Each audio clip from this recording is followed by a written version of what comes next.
Hey guys, welcome to another DBMS tutorial. आज के tutorial में हम सीखने वाले हैं डीबीएमएस के इंटरफेस के बारे में। तो शुरुआत करते हैं। सबसे पहले हम देखेंगे आज हम क्या क्या कवर करेंगे। सबसे पहले हम देखेंगे what is an interface in DBMS, यानी कि इंटरफेस क्या होता है डीबीएमएस में। उसके बाद देखेंगे different types of interfaces in DBMS, यानी कि कौन से टाइप के इंटरफेस होते हैं। और फाइनली हर एक टाइप के इंटरफेस का हम एक एग्जाम्पल देखेंगे। ठीक है, तो शुरुआत करते हैं। सबसे पहले देखेंगे डेफिनेशन या फिर what is an interface. An interface is a program that allows users to query the DBMS without writing the code in query language। बहुत ही सिंपल डेफिनेशन है। इसका मतलब ये है कि इंटरफेस एक प्रोग्राम है जो यूजर्स को अलाउ करता है DBMS के साथ ऑपरेशंस करने के लिए या फिर उसको क्वेरी करने के लिए without writing a query language, यानी कि कोई कोड प्रोग्राम क्वेरी लैंग्वेज में लिखने की जरूरत नहीं है उस यूजर को। ठीक है, तो क्वेरी करना मतलब क्या है अपने DBMS को? क्वेरी का मतलब होता है एडिंग सम डेटा या फिर डिलीटिंग सम डेटा या फिर अपडेटिंग सम डेटा या फिर इवन व्यूइंग सम डेटा। तो ये हो गए 4 ऑपरेशंस जिससे हम क्वेरी करके कर सकते हैं। ठीक है, तो इंटरफेस का मतलब ये है कि ये एक प्रोग्राम है जो यूजर्स को क्वेरी करने को देता है DBMS को, यानी कि ये 4 ऑपरेशंस करने को देता है without actually writing any code in query language. ठीक है, तो ये हो गया हमारा डेफिनेशन। अब हम देखेंगे कौन से टाइप के इंटरफेस रहते हैं हमारे DBMS के अंदर। टोटल 7 टाइप्स के इंटरफेसेस है। ठीक है, आपको ये बायहार्ट करने की बिल्कुल भी जरूरत नहीं है। क्यों? क्योंकि हम जब एक एग्जांपल देखेंगे हर एक टाइप का तो आपको याद रह जाएगा। ठीक है, तो टेंशन मत लीजिए कि 7 है, इनको बायहार्ट कैसे करेंगे, कोई जरूरत नहीं है बायहार्ट करने की। आप सिर्फ एग्जाम्पल को याद रखिए, आपको सब कुछ याद आ जाएगा। ठीक है, तो सबसे पहली टाइप की इंटरफेस जो है वो है फॉर्म बेस्ड इंटरफेस। उसके बाद आ जाती है हमारी मेनू बेस्ड इंटरफेस। थर्ड है ग्राफिकल यूजर इंटरफेस। फोर्थ है natural language interface. Fifth speech input and output interface. Sixth है इंटरफेस फॉर पैरामेट्रिक यूजर्स। और सेवेंथ है इंटरफेस फॉर द DBA। ठीक है, तो ये बहुत ही स्ट्रेट फॉरवर्ड टाइप के इंटरफेस है। आपको डेफिनेशन या फिर इसको कैसे याद रखना है वो आपको एक एग्जांपल से पता चल जाएगा। ठीक है, तो सबसे पहले आ जाती है हमारी form based interface. Form based interface का मतलब क्या है? जैसे नाम से पता चलता है कि इसके अंदर एक फॉर्म होगा। ठीक है, तो क्या होगा, जब भी एक यूजर आएगा इंटरफेस पे तो उसे एक फॉर्म दिखाई देगा। ठीक है, तो इस फॉर्म बेस्ड इंटरफेस से यूजर 2 चीजें कर सकता है। आइदर एक नई एंट्री डेटाबेस के अंदर कर सकता है, यानी कि एडिंग सम डेटा। कैसे? कि यूजर को जो फॉर्म दिया जाएगा उसको सब डिटेल्स उसके अंदर फिल करनी है। ठीक है, और बाद में वो फॉर्म सबमिट करना है। जैसे ही फॉर्म सबमिट हो जाएगा एक नई एंट्री डेटाबेस में क्रिएट हो जाएगी। या फिर यूजर क्या कर सकता है कि उस फॉर्म के अंदर कुछ डिटेल्स ऐड कर सकता है, जिसके बाद जो डेटाबेस रहेगा वो जो कुछ डिटेल्स जो यूजर ने ऐड किए उसके बेसिस के ऊपर बाकी की डिटेल्स डिस्प्ले करेगा। ठीक है, या फिर रिट्रीव करेगा। तो 2 यूजेस हो सकते हैं, आइदर एडिंग सम डेटा और व्यूइंग सम डेटा। ठीक है, तो 2 यूजेस हो गए हमारे फॉर्म बेस्ड इंटरफेस के। ठीक है, तो ये इंटरफेस किसके लिए है? ये इंटरफेस नाइव यूजर्स के लिए। नाइव यूजर्स का मतलब क्या है कि जो यूजर्स जिनको डेटाबेस के बारे में मालूम नहीं है, उनको प्रोग्रामिंग के बारे में मालूम नहीं है, तो उनके लिए ये इंटरफेस बना है खास करके। ठीक है, तो अगर आपको DBMS के कौन से टाइप के यूजर्स है तो उनके ऊपर एक मैंने वीडियो बनाया, उसकी लिंक मैं इस डिस्क्रिप्शन में दे दूंगा और यहाँ पे ऊपर इन्फॉर्मेशन बटन में भी दे दूंगा। ठीक है, तो ये फॉर्म बेस्ड इंटरफेस का एक एग्जांपल देखते हैं यहाँ पे। लेट्स से एक टीचर है जिसको अटेंडेंस का जो अपना रजिस्टर है उसकी डेटा पूरी एंट्री करनी है DBMS में स्कूल के। ठीक है, तो भले at the end of the week करे, at the end of the month करे, लेकिन टीचर को हर एक स्टूडेंट की अटेंडेंस की इन्फॉर्मेशन एंटर करनी है। तो कैसे करती है टीचर? टीचर को कंप्यूटर के स्क्रीन के ऊपर एक फॉर्म दिखाई देता है जिसके अंदर स्टूडेंट का नेम, उसके कौन से सब्जेक्ट में वो प्रेजेंट था, एब्सेंट था, वो सब पूरे महीने का या फिर पूरे वीक का सब डेटा एंटर करना पड़ता है। उसके बाद वो फॉर्म सबमिट करना पड़ता है। ठीक है, तो ये हो गया एडिंग द डेटा। और दूसरा एग्जाम्पल है हमारा रिट्रीविंग द डेटा। तो लेट से आपने कभी एग्जाम किया हो गया, answer board exam 10th 12th, तो आपके रिजल्ट जो है वो ऑनलाइन आते थे। ठीक है, या फिर आपके यूनिवर्सिटी के रिजल्ट्स। तो आपको क्या करना पड़ता है, आपका रोल नंबर और क्लास और ब्रांच ऐड करनी है और फॉर्म सबमिट करना है। उसके बाद आपको आपका रिजल्ट दिखाई देगा, यानी कि यू एंटर सम डेटा, आप कुछ डेटा ऐड करते हैं, सबमिट करते हैं, उसके बाद बाकी का जो डेटा है वो रिट्रीव हो जाता है। तो ये हो गया हमारे 2 एग्जांपल्स फॉर्म बेस्ड इंटरफेस के, बहुत ही सिंपल है। उसके बाद में आता है हमारा मेनू बेस्ड यूजर इंटरफेस। मेनू बेस्ड यूजर इंटरफेस का मतलब क्या है? अगेन आपको सिर्फ नाम से पता चल जाएगा कि इसके अंदर क्या होगा, इसके अंदर मेनू होगा। ठीक है, तो मेनू किस चीज के लिए है? तो मेनू का मतलब ये है कि आपको कुछ ऑप्शंस दिए जाएंगे, एक लिस्ट ऑफ ऑप्शंस रहेगी जो यूजर को दिखाई देगी। ठीक है, अभी इस मेनू बेस्ड यूजर इंटरफेस का फायदा क्या है? यूज़र को कोई क्वेरी का फॉर्मेट याद रखने की ज़रूरत नहीं है, ठीक है। उसको किस सिंटैक्स के अंदर डेटा एंटर करना है उसको भी याद रखने की ज़रूरत नहीं है। उसको ऑप्शंस दिए जाएंगे, उसमें से उसे कुछ चूज़ करना है, ठीक है। तो ये एक मेजर एडवांटेज है मेनू बेस्ड ऑप्शन का। तो इसमें सबसे कॉमन रहता है पुल डाउन मेनूज, ठीक है, जो वेब बेस्ड यूज़र इंटरफेस में सबसे ज़्यादा कॉमन होता है। तो ये किस चीज़ के लिए यूज़ होता है menu based user interface? Basically unstructured manner में अगर किसी को ब्राउजिंग करनी है, ठीक है, जैसे कि अगर आप अमेजोन से कुछ खरीदना चाहते हैं तो आप अमेजोन के ऊपर ऐसे ही जाके बहुत से आइटम्स के थ्रू ब्राउज करते हैं, जाके चेक करते हैं, ठीक है। तो एक एग्जांपल देखेंगे हम कि ये मेनू बेस्ड इंटरफेस कैसे काम करता है। लेट्स से अगर आपको एक ट्रिमर खरीदना है, ठीक है, तो आप किसी शॉपिंग वेबसाइट पे जाते हैं, अमेजोन, फ्लिपकार्ट, वॉटएवर, ठीक है, और उसके अंदर आप पहली एक कैटेगरी का मेनू रहेगा हमारा, ठीक है। तो कैटेगरी का मेनू कौन सा रहेगा? पर्सनल केयर, ठीक है। पर्सनल केयर में जाके आप चूज करेंगे आपका ट्रिमर का ऑप्शन। बाद में ट्रिमर के ऑप्शंस में आप ब्रांड का एक मेनू रहेगा, तो आप उस ब्रांड को चूज करेंगे। बाद में मॉडल का एक मेनू रहेगा, उसमें से आप मॉडल चूज करेंगे। अगर आपको एक बजट के अंदर कुछ चीज चाहिए तो आप बजट का मेनू चूज करेंगे, ठीक है। तो ये एक्सप्लोरेटरी पर्पज यानी कि ब्राउजिंग के लिए भी आपको यूजफुल रहता है मेनू बेस्ड ऑप्शन। ये डिफरेंट आपको ऑप्शंस प्रोवाइड करता है। तो ये हो गया हमारा मेनू बेस्ड यूजर इंटरफेस।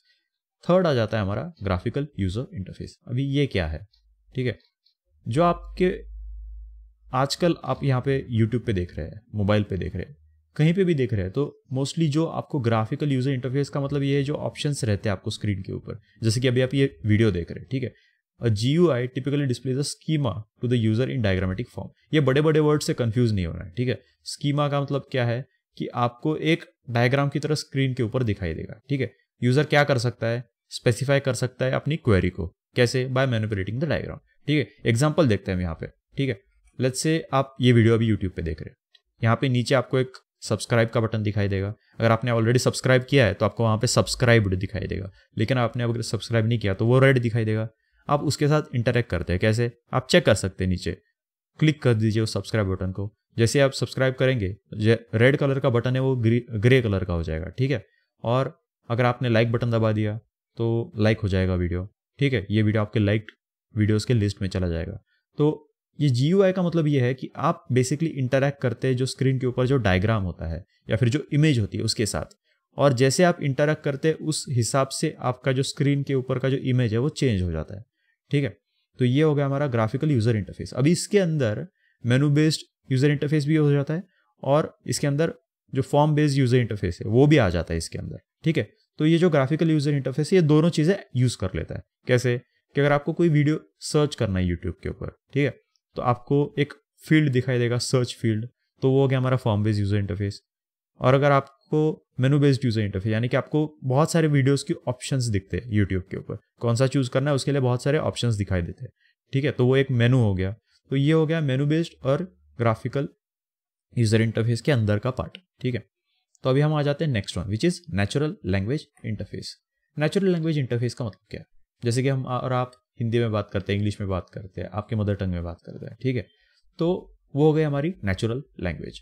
अभी नेचुरल लैंग्वेज इंटरफेस में क्या होता है? बेसिकली इसका एक खुद का यूनिक स्कीमा रहता है जो कि एक हाई लेवल कॉन्सेप्चुअल स्कीमा की तरह होता है। और आपको high level, low level schemas के बारे में पढ़ना है, मैंने उसके ऊपर एक वीडियो बनाया, मैं उसकी लिंक दे दूंगा, ठीक है।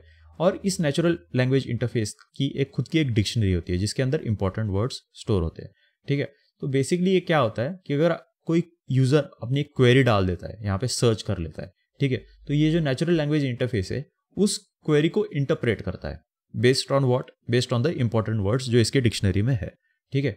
और उसको इंटरप्रेट करने के बाद वो अपने डेटाबेस के अंदर एक रिलेटेड सर्च करता है कि इस टॉपिक से रिलेटेड कुछ है क्या अपने पास, और वो रिजल्ट यूजर को दिखाई देता है, ठीक है। तो एक एग्जांपल देखते हैं, लेट्स से गूगल या फिर कोई एक सर्च इंजन लेते हैं हम जहाँ पे नेचुरल लैंग्वेज इंटरफेस होता है। तो लेट्स से अगर आपको फाइंड आउट करनी है कि इंडिया की सबसे फास्टेस्ट कार कौन सी है, ठीक है, तो आप क्या टाइप करेंगे गूगल में? You will type what is the fastest car और which is the fastest car in India, ठीक है। तो अब इसके अंदर इंपॉर्टेंट वर्ड्स कौन से आ गए? इसके अंदर इंपॉर्टेंट वर्ड्स आ गए फास्टेस्ट, कार और इंडिया, ठीक है। तो सबसे पहले नेचुरल लैंग्वेज इंटरफेस क्या करेगा कि ये इंपॉर्टेंट वर्ड्स है तो वो अपने डिक्शनरी में फाइंड आउट कर लेगा, ठीक है। और बाद में फाइंड आउट करेगा कि इंडिया में कौन सी कार्स है, उसकी एक लिस्ट निकालेगा, ठीक है। उसके बाद उसमें से सबसे ज़्यादा हाई स्पीड वाली कार कौन सी है उसका नाम फाइंड आउट करेगा, और बाद में वो कार आपको एज अ रिजल्ट दिखा देगा।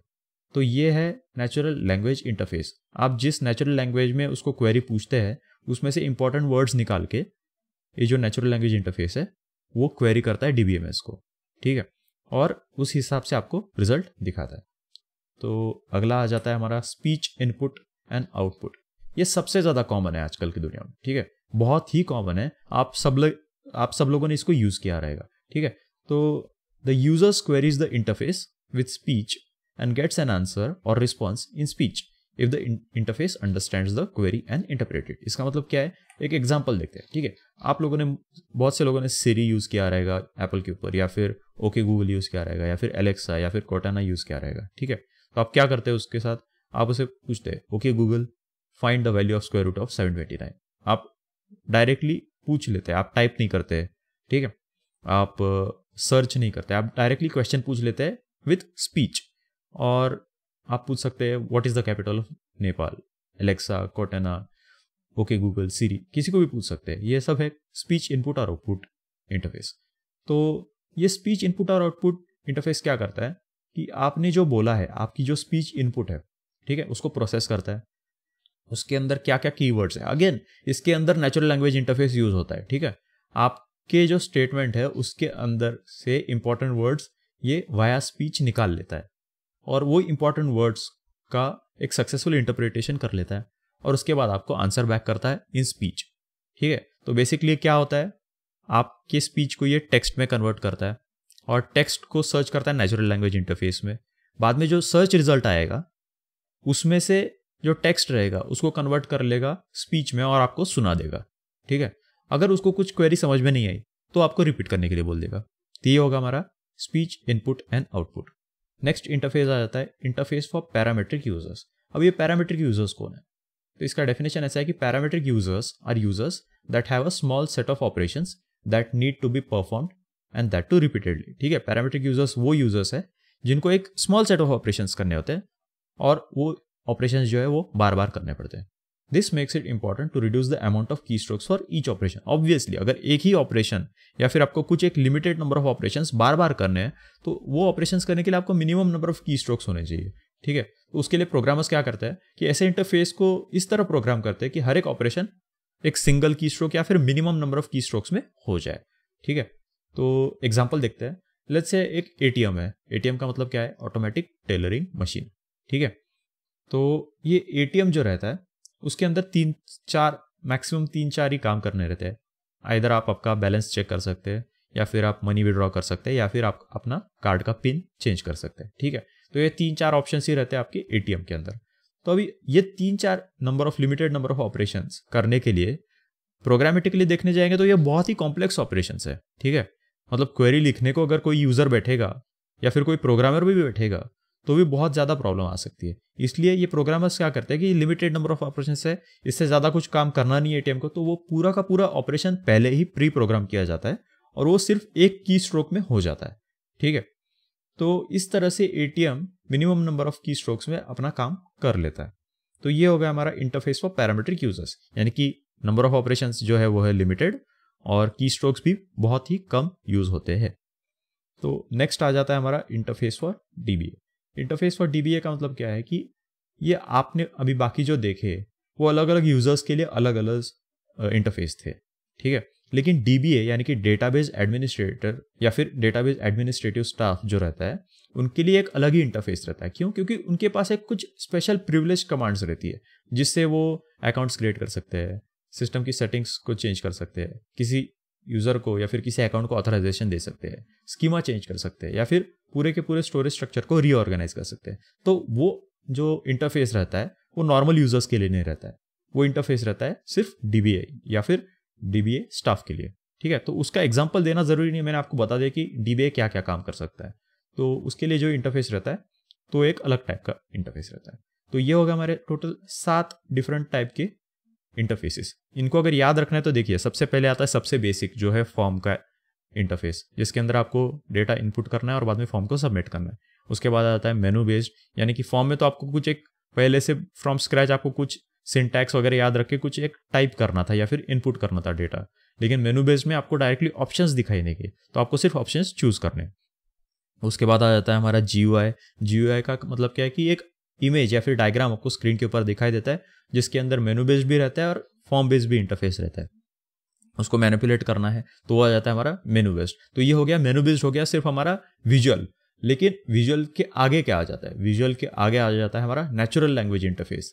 यानी कि अगर आपको कुछ एक सर्च करना है, ठीक है, ऐसी आपको कुछ एक सिर्फ डेटा सर्च नहीं करना है, आपको इन्फॉर्मेशन फाइंड आउट करनी है, लेकिन आपको कोडिंग नहीं करनी है, आपको नेचुरल लैंग्वेज में बात करके आपको फाइंड आउट करना है। तो उसके लिए आप यूज कर सकते हैं सर्च इंजन या फिर नेचुरल लैंग्वेज इंटरफेस, ठीक है। तो नेचुरल लैंग्वेज इंटरफेस में आपकी जो क्वेरी रहेगी उसमें से इंपॉर्टेंट वर्ड्स लिए जाएंगे और उससे जो सर्च रिजल्ट आएगा वो आपको डिस्प्ले किया जाएगा। उसके बाद आ जाता है स्पीच इनपुट एंड आउटपुट। ये हर एक चीज एडवांस होती जा रही है, ठीक है। नेचुरल लैंग्वेज इंटरफेस एडवांस था GUI से, ठीक है, लेकिन speech input output natural language interface से ज़्यादा एडवांस है, क्योंकि वो आपकी स्पीच को इनपुट ले लेता है, उसको टेक्स्ट में कन्वर्ट करके नेचुरल लैंग्वेज इंटरफेस में सर्च करके जो रिजल्ट आएगा उसको टेक्स्ट में से कन्वर्ट करके स्पीच में कन्वर्ट करके आपको सुनाएगा। तो ये ज़्यादा एडवांस हो गया। उसके बाद आ जाती है अलग ही कैटेगरी, जो है इंटरफेस फॉर पैरामीट्रिक यूजर्स, जो कि एक लिमिटेड ऑपरेशंस रहते हैं, वो एक काम करता है पैरामीट्रिक यूजर, जैसे कि ATM, ठीक है। और फाइनली आ जाता है इंटरफेस फॉर DBA। तो लास्ट दो जो यूजर्स है वो अलग यूजर्स है, लेकिन बाकी के जो इंटरफेस जो थे वो एक के बाद एडवांस होते गए, ठीक है। तो इस तरह से हम हमारे 7 इंटरफेस इन DBMS याद रखेंगे। आई होप मैंने इसको अच्छी तरह से समझाया। अगर आपको कोई डाउट है तो नीचे कमेंट सेक्शन में पूछिए। Thank you very much. So that's it for today, guys. Thank you very much for watching. If you have any queries, feel free to ask them in the comment section below. If you have any suggestions, please write them in the comment section below. If you like the video, please share it with your friends and subscribe to my channel. Thank you very much.